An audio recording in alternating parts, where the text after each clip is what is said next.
Welcome, everybody, to Nothing Less Than Extraordinary. I am super thrilled to be here with Julie. I'm going to say your name, Zaruba Fountain. Yes, yeah, you got it right. Zaruba Fountain, wonderful. Thank you for being here. I love your background with the water and the trees, so natural and so zen. Yeah, absolutely. Good old Lake Superior. Oh God, yes. Our Lake Superior is gorgeous. And I can't wait to be able to get to know Julie a little bit more and kind of dive into the topic of the pursuit of happiness. And I wanted to also mention, sometimes, like today, thank God Julie is super patient. She was able to send me an email, connect, because I was having a hard time connecting to Zoom. I don't know what it's doing lately. Then my Gmail doesn't want to send. So I'm like, gotta figure this thing out. It was in the queue and it was turning. I was like, oh no. And then I see an email from Julie. I'm like, yes, thank you, universe. So thank you for making all of that and being patient. And today also, I got the shingles recently, but I have my antibiotics, so all is good. So I'm not going to show, there's a little bit of red on my face, so that you don't focus on that. But I figure sometimes it's good as women that we sometimes have these things where we wake up, we don't feel always at our 100%, and yet still show up. And I didn't want to miss this. So a little bit of imperfection. I think it's beautiful. So I might as well show up real and just do this podcast together. So Julie, let's dive into the pursuit of happiness. And I want to do a little intro of Julie, okay?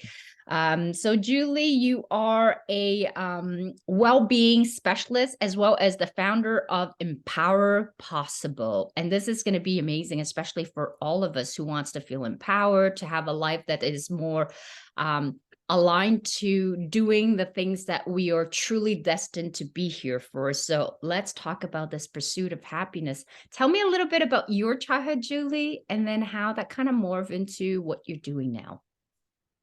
Yeah, absolutely. So I grew up, I'm a Minnesotan. I grew up in Monticello, Minnesota, and went through high school and college. And really, when I started getting interested in this topic, it was really in college Mm, when I went to a presentation about areas of the world where people live to be over 100 years old at mm, greater percentages. And the presenter came in, gave the presentation, and I just thought, wow, you can make a career out of studying well-being and studying wellness, and I didn't even know that was a possibility. And mhm, that's really what got me started. After college, I went to grad school and studied health, nutrition, and exercise science, and then spent a couple of years doing research on infants and mothers and how the environment impacts their health. mhm, And that really got me in tune with how much our environment matters in our well-being and how that can build us up for success or not. mm, Then I went on and worked as a wellness coordinator for about a decade in higher education. And mhm, while I was there, that led me to building Empower Possible because I saw a lot of folks coming into the college and trying to make changes, but nothing really stuck. And I thought about how the environment impacts what we do. I thought about how the self impacts what we do. Oh, bless you. Thank you. And I thought about how our attitude, for example, how you showed up today, and just put that smile on and I said, we're going to do this. This is something that's important to me and Mhm. into my values. And you showed up, and here we are. And I'm grateful for the opportunity to speak to your audience. And so thinking about the self, the social, and the systems is really what led to me founding Empower Possible and the work that I do today as a well-being specialist, because I've seen how powerful it is in my life and in the Mhm. lives of my family and friends, and now in the lives of the hundreds and thousands of people that I've worked with. And Mhm. just feel really strongly about spreading the word about these things and letting people know that it's a process and give themselves a little grace in how they pursue happiness and Mhm. how they pursue their own well-being. Absolutely. And you know what? Talking about the pursuit of happiness, the definition of happiness is different from one person to the next. So, how do you define happiness? Yeah, absolutely. And I'm so glad that you brought that up because that I think is one of the greatest myths about happiness. We think of happiness oftentimes as this destination that we're going to reach. If we get the perfect job, we'll be happy. If we get the perfect friend, we'll be happy. If we get the Mhm. perfect partner, we're going to be happy. If we make a certain amount of money, we're going to be happy. Yeah. But really, the definition of happiness, what's been found out going back to Grecian times, actually, Mhm. this has been a topic humans have been thinking about a very, very long time. It's the pursuit of fulfilling your full potential. Mhm. So it's not a destination, it's a journey. We've probably all heard that a Mhm. lot of times and maybe have kind of shrugged it off, but it really is the truth. And it's really what I've found, like I said, in my personal life and what I've found when I've worked with teams, organizations, and individuals. It's some people think that happiness is a frivolous thing, but when you define it as the pursuit of fulfilling your full potential, that's Mhm. not frivolous. That's the Mhm. meaning of life, Mhm. and gives your life substance. So that's the first myth that I always try to, when I'm working with groups or having conversations, that really try to wrap your head around that definition of happiness.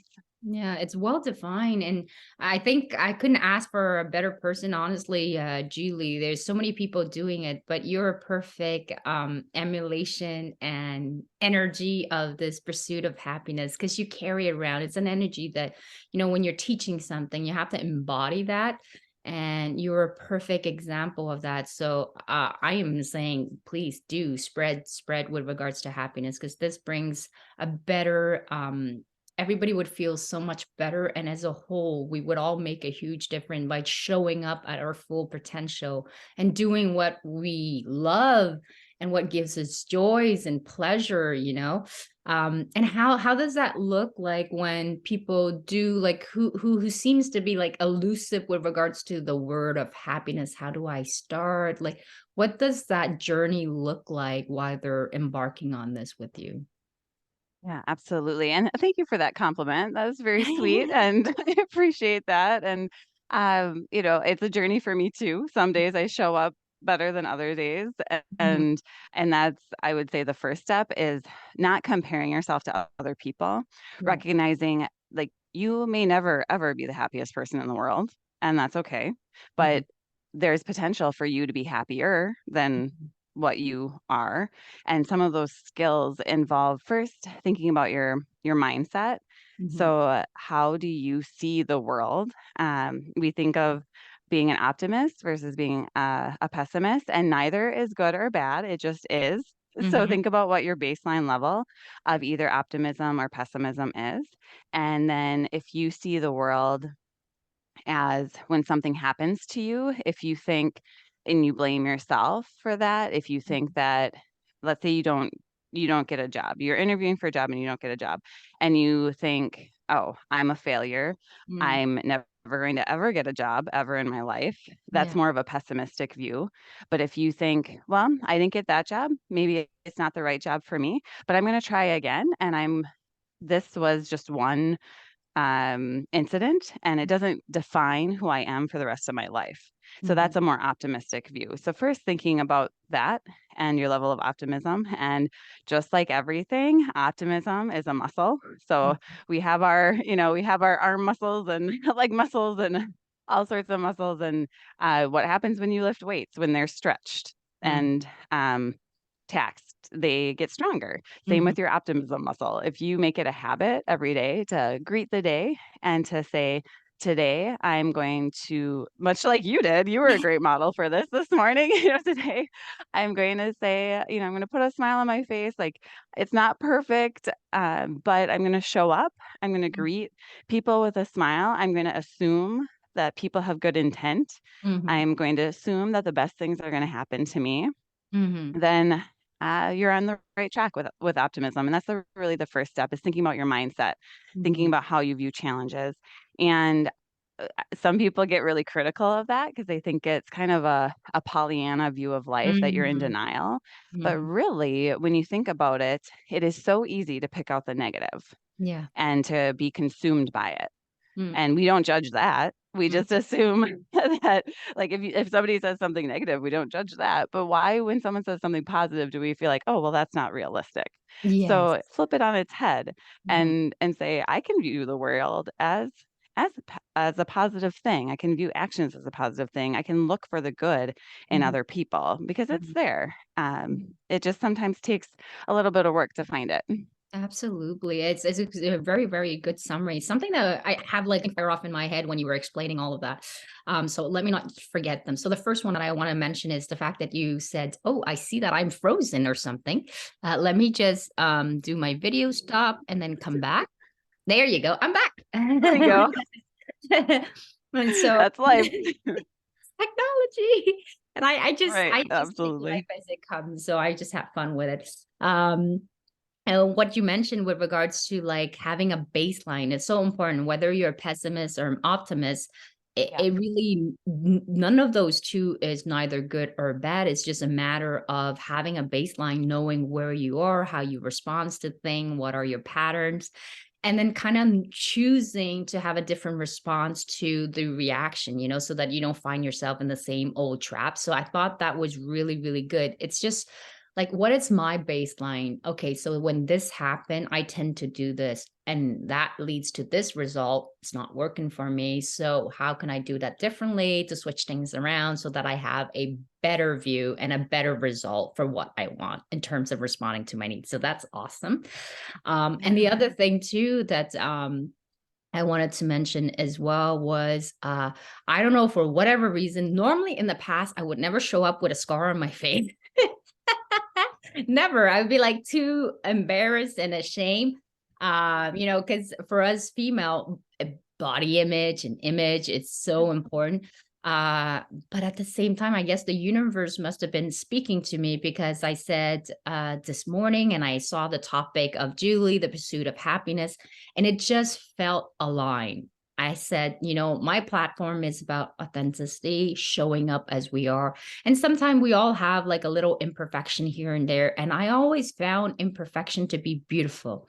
Even when I Mhm. look in a partner, I look for the slightest imperfection, because that makes it so much more desirable for me. And Yeah. so I asked the universe, and learning to go with the flow. When you talk about Oh optimism, my gosh. right? Yeah. Learning to go with the flow. And this morning I was like, you know what? I would want to hide my face somewhere and put my head in the sand. But I said something about this topic of the pursuit of happiness. And Julie, I could feel your energy. So I said, I'm just going to show up and I'm going to go with the flow, and a little bit of imperfect showing ourselves as we are. We sometimes have it. It is so embracing. It gives us the permission to just be. And so let me be that. And so it kind of worked out well. So learning to go with the flow, embracing optimism and putting a smile on my face, it just kind of made it all better. And I'm so glad, because Oh. Julie is fabulous. I don't want to even miss this. I'm like, you know what? I did the right decision. Yeah, I mean, half of the battle is always showing up, or I would say more than half. Yeah. More than half of life is showing up. Yeah. You got to show up to play, show up in your own life, show up for yourself, show up for others. 'Cause sometimes we can't show up for ourselves. We don't give ourselves permission to show up. Yes. But if you need that extra boost, showing up in a loving way, showing up not in a way that others are taking advantage of you. We don't want that. I'm not encouraging that. Set boundaries for sure. But if those that love you and are supporting you, show up for them if you can't show up for yourself. Yeah, and that's a hard one, to show up for ourselves. So I tend to show up for other people. It's so harder for us as human beings. It's so funny. We'll go save a dog, we'll save a cat, we'll donate money, and we'll Yeah. help the homeless and stuff like that. But yet showing up for yourself seems so foreign. I don't know about you, but it is for me. It seems so foreign to Hmm. be there for ourselves. Yeah. It almost feels like maybe that's a part of it in my culture, or I don't know. It almost feels like maybe by giving myself priority is being selfish, but yet it is not, because now I've learned that tending to myself is actually a good kind of selfish. There is a good kind of selfish, and there's the bad Yep. kind of selfish, and it's be able to distinguish Yeah. between the two. And so now I'm embracing the fact that when I am tending to myself and taking care of me, that's a good kind of selfish, because I won't be able to be well for myself, to show up for my partner, for my children, if I'm not selfish enough for me to set proper boundaries and so on. So it is so crucial when you're in that process. If you're having a hard time to show up for you, think of something that really motivates you to show up for somebody you care. And me, I am a trooper for showing up for other people. So Mhm. for my team, for my children, for my hubby, Yeah. for my Yep. family, not so much for myself, but I am practicing, and it's getting Mhm. better and better. And like Julie said, it's like a muscle. Yep. And there's a saying somebody said, either you use it or you lose it. So if you don't practice it, Yep. Yep. gone. Yep.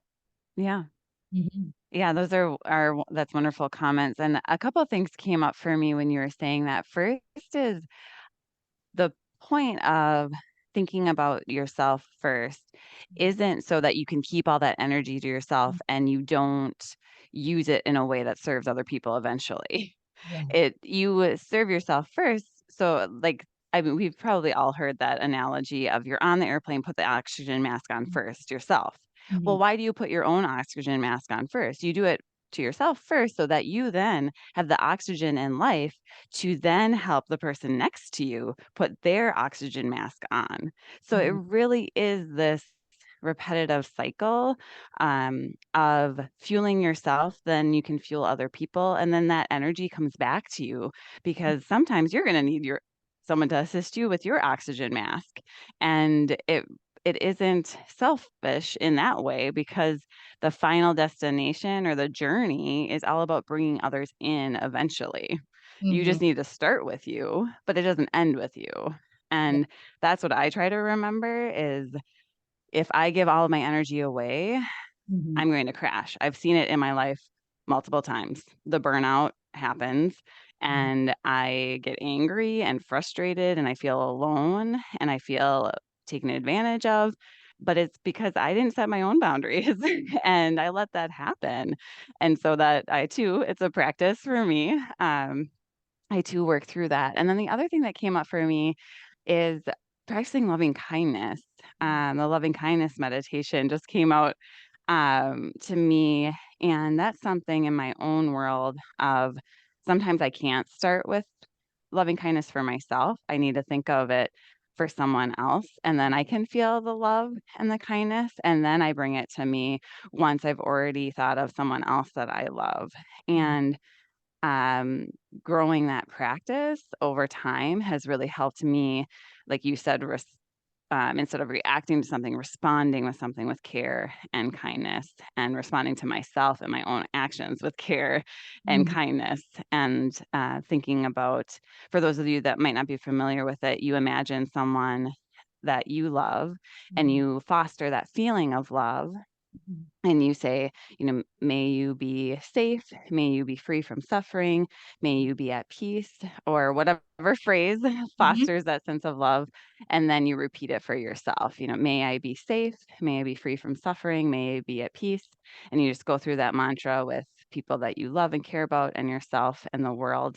And that's been something that's been helpful for me when I need that self care and when Mhm. I need to even when setting boundaries, I'm setting boundaries because I love myself and I love you. And in order to maintain that relationship, I need to set the boundaries in love and kindness Mhm. so that I can show up for you later on Yeah. and I can show up for myself. Yeah.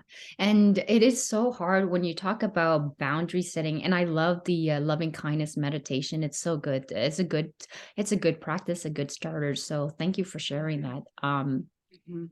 And with regards to boundary, it is a hard one. It's one that I've learned. It took me a long time because I was very much of a pleaser, wanting to please, and growing up in my culture. So, like, the woman does everything else for everybody else except for themselves, and then the need to please too. So, learning, I started off slow. I used to practice with people I didn't know at the store, setting boundary, like when somebody steps over and They're not supposed to be in line and just cut somebody off, and just setting that boundary just kindly, like I was nervous, sweating, heart palpitation, just to ask them kindly, I'm sorry, like maybe you didn't see, but I'm in the line, and the line is right here, and just practicing because I know I won't see them again.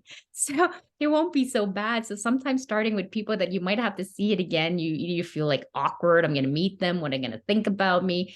And a lot of it is all in your head because they're so focused on themselves and their own problem.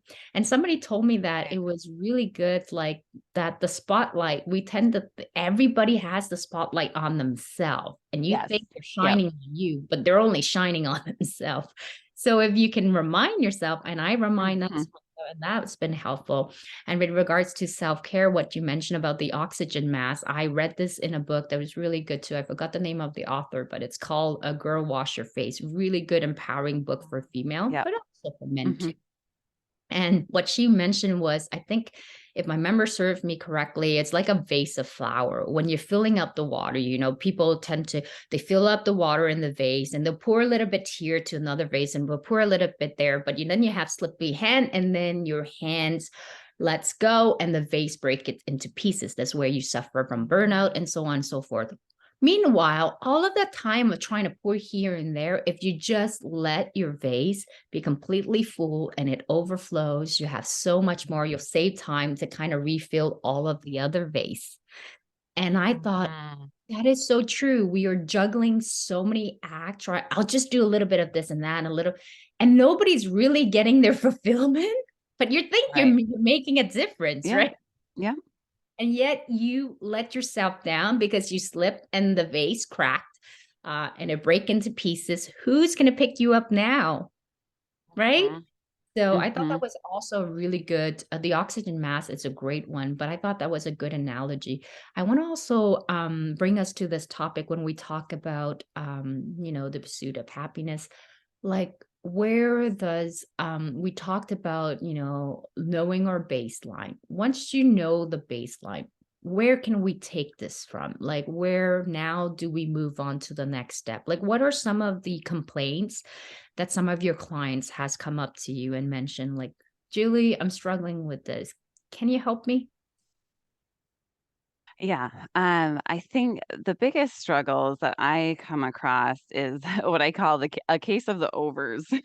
We're overstressed, we're overburdened, um, and overwhelmed. And so a lot of folks, it really is thinking about what is behind some of those feelings. So thinking of a lot of people have a scarcity mindset of that their resources that they have are not infinite. And so it leads them to not really think through a lot of the decisions. That's what happens when we're overly stressed is we get this very, very narrow view of the world. And Mhm, so what I try to do with different folks is try to foster a more positive mindset. And that's thinking about positive emotions is a great way to do that. And that can broaden your view mhm, and then broaden your creativity in solving problems. So my goal of working with teams and individuals and organizations is providing some examples, but in the end,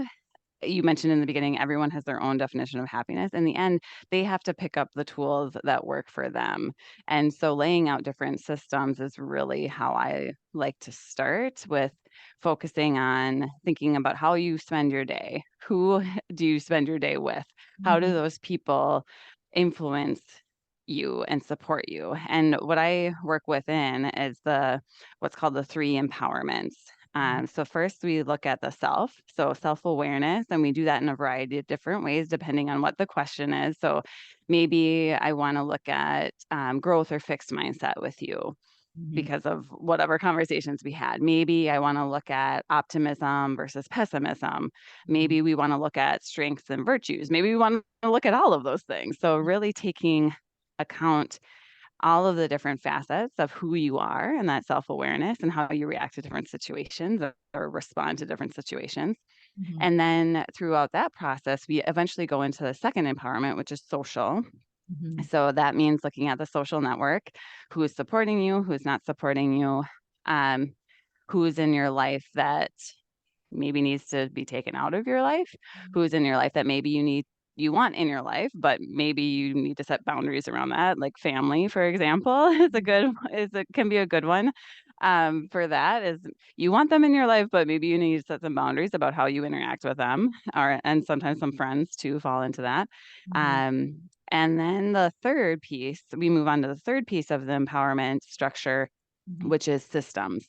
And those can be visible or invisible systems. There's a lot of systems that we see in our own lives, like how organizations are ran. Those can be very visible. There's procedures and policies. We have laws that we follow. That's a visible system, but sometimes there's invisible systems. You talk about gender roles. You talk about race in this country. You talk about religion and how those are viewed. Religion can be visible or invisible pressures. So we take all of those things and um, make it into an action plan that works for that team, that works for that organization, or that works for that person. And so it is a process, Mhm. and the tools that come out of that are why I get so excited about this work, because you see the change incrementally. Mhm.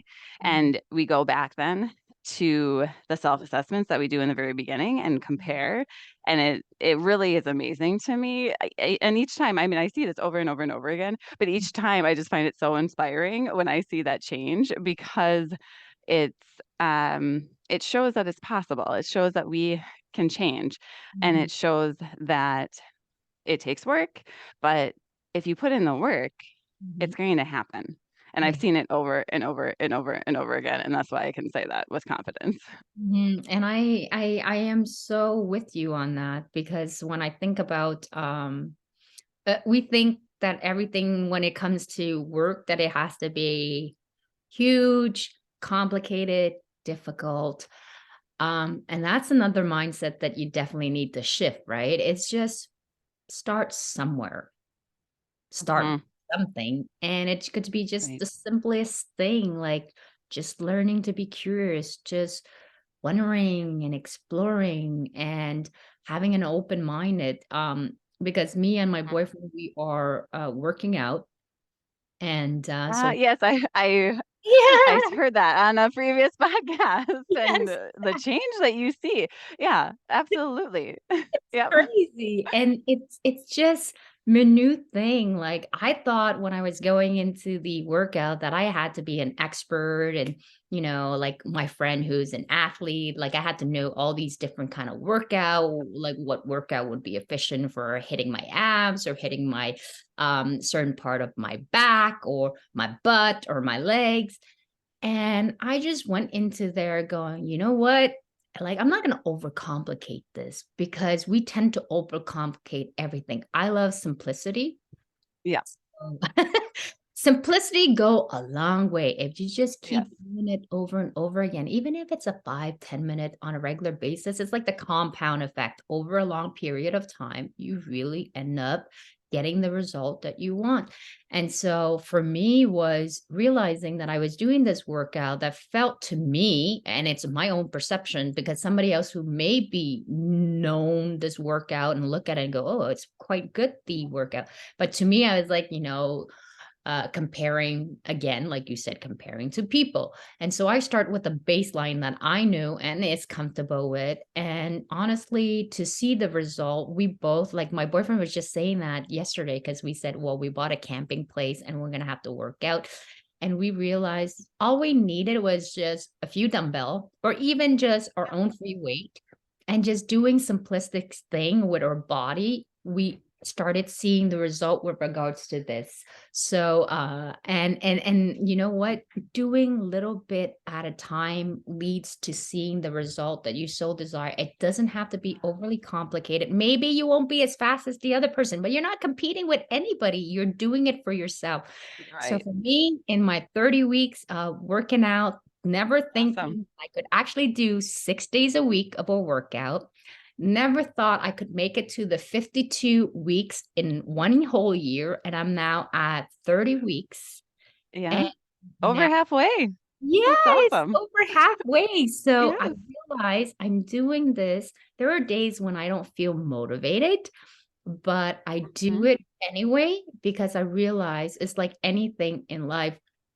If I just put in a little bit of effort today, maybe I can't do 1 full hours. If I can do 30 minutes, 20 minutes, my body registers like, "Oh, you were working out." So then it's easier to get back into it. When you let it go for a long time, it becomes scary. The fear kicks in. You're like, "Maybe I can't do this."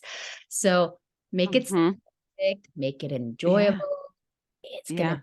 sustain it in a long time, and it really adds up. So that's what we're trying to Yeah. mention as the message. I'm so glad that you mentioned exercise because exercise, you talk about simple tips. So when it comes to pursuing happiness, there are some really simple, well,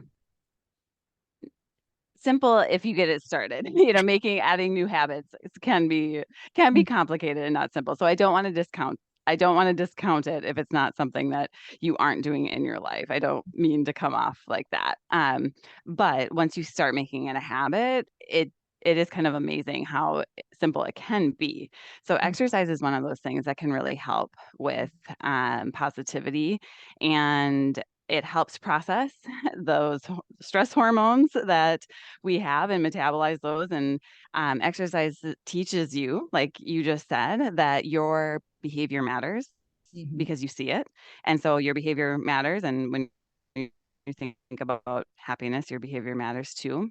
mhm, And along with that, if you can exercise and get out in nature mhm, too and appreciate nature, that's another way that people can increase their level of happiness is by thinking and looking around at their surroundings. Especially, I live in Duluth, Minnesota, and so I have a lot of nature around me. We're a great outdoor city, so it's very easy for me to just take a deep breath in and breathe the air and appreciate my surroundings. mhm, And going into that appreciation is gratitude. mhm, So thinking about throughout your day things that you're grateful for. mhm, For me, that's how I end every single day. Is I write down 5 things that I'm grateful for, and that is proven. Try it for 21 days, every single day, writing down what you're grateful for and thinking about why you're grateful for it.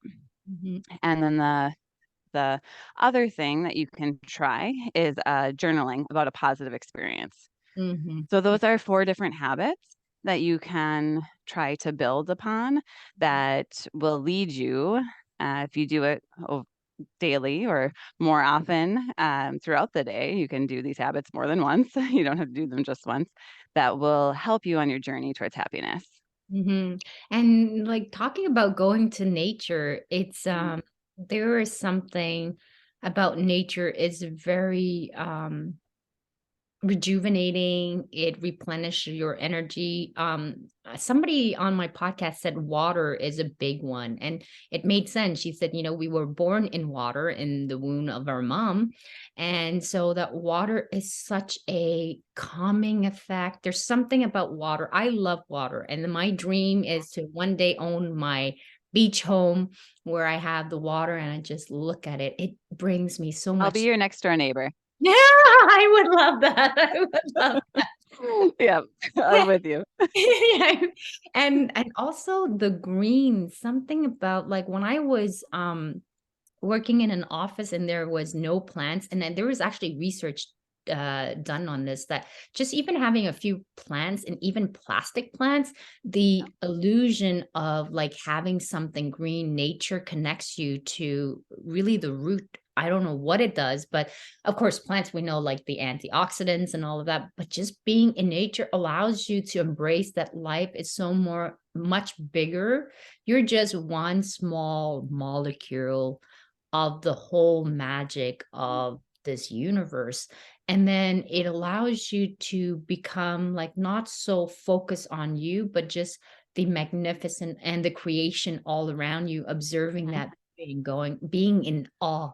I find that when you learn, it's almost the same thing as gratitude, being in awe and falling back in love with what you have around you makes you to be able to appreciate more of what you got rather than what's lacking. Yeah. Absolutely. And that is the journey of happiness.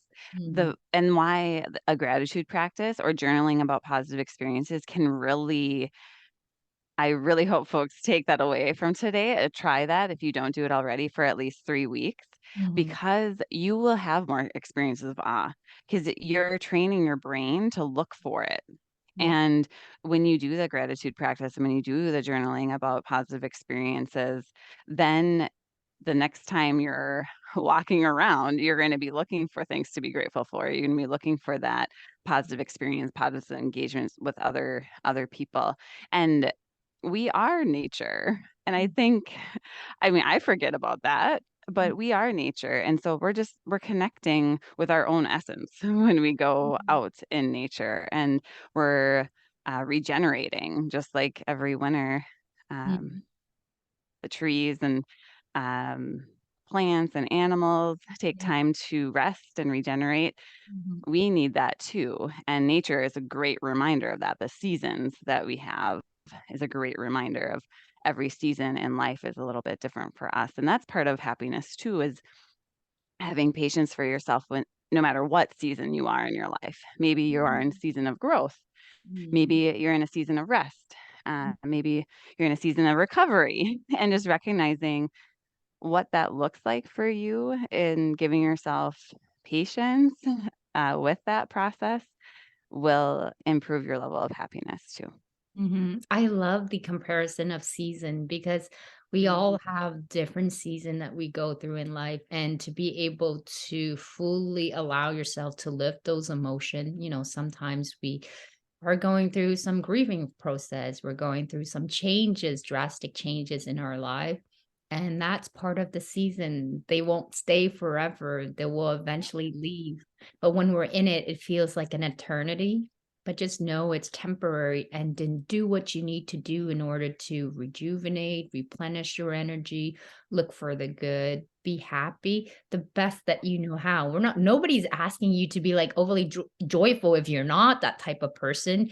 Be true to who you are, but yet, as Julie mentioned, you can do better, can be better. If you're the type of person who is tend to be grumpy, well, maybe you won't be as grumpy through this practice as much. Yep. You'll still be the grumpy person, but you're learning to live with that in a better space. So that's what we're mentioning, right? So nobody's Yeah. saying like people would say like I'm not this happy place. I don't want to become this polyam type of person. We're not trying to Yeah. change you. We're just trying to make the Mhm. whole life experience a little bit better, a little bit Right. easier on you.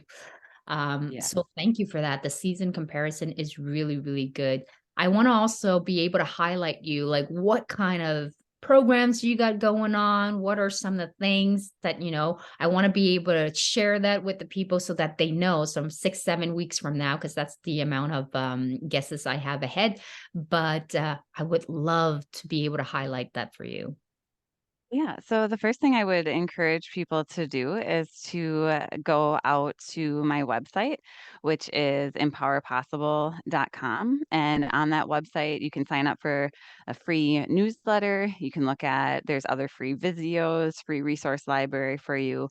If you want to take an online course, there's also online courses that you can take, especially happiness and meaning are tied together oftentimes. And so there's a course there on meaning. And I also have resources on well-being in general. So if you're interested in those things, and I love coming in and facilitating groups around these topics about health, well-being, happiness, and change in general, from an organizational level all the way to an individual level. Mhm. So if any of those things pique your interest, I would suggest going out to the website and checking things out.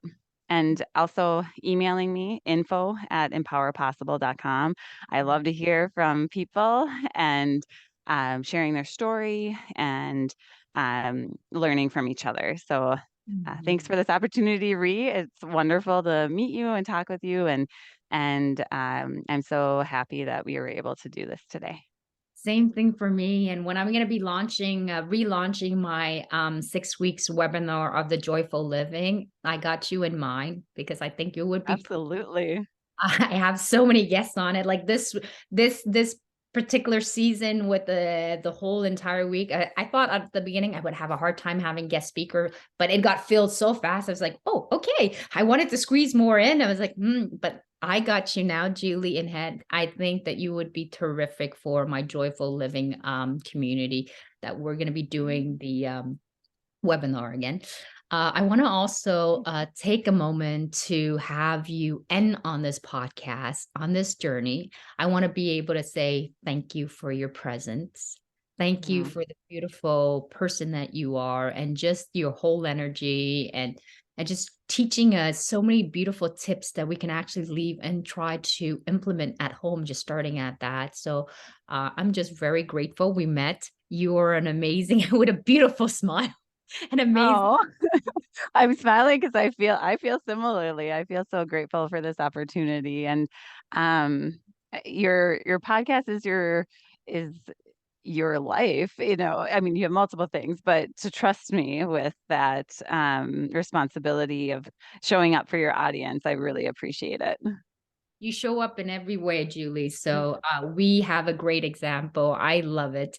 I want to be able to have you have the last word of a quote that has served you well in Mm. your life and that can be an inspiration to all of my audience. Yeah, thank you for that.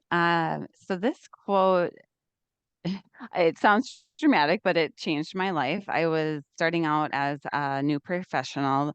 I had accepted what at the time was my dream job, and I kept on coming to my supervisor. Every little thing I would ask permission to do. Like, okay, I want to talk to these people. Is it okay if I do this program? Can I plan this event? Is it okay if I reach out to that person? I'm thinking about going off campus this afternoon. What should I do? And I mean, it was my agenda meetings were very long when I would come and meet with them. And one day, my supervisor said to me, Julie, lean into your power.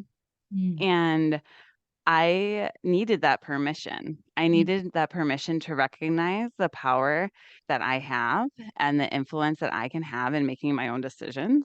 mhm, And that's what I want to say to everyone here today. And I don't need to give you permission, but if you're someone that was like me and I needed to hear that from someone else, today I am saying to you, I give you permission to lean into your power. mm. And I give you permission to live that full life that is within you. Mhm. Oh, that's a beautiful way of ending this podcast because some of us do need permission. And I would have needed to hear that a while back ago that somebody Right? gave me the permission, right? Because I was like that too, going into meeting, constantly asking for permission, this and that. And whether it's in my marriage as well, which I do ask less permission now that I've learned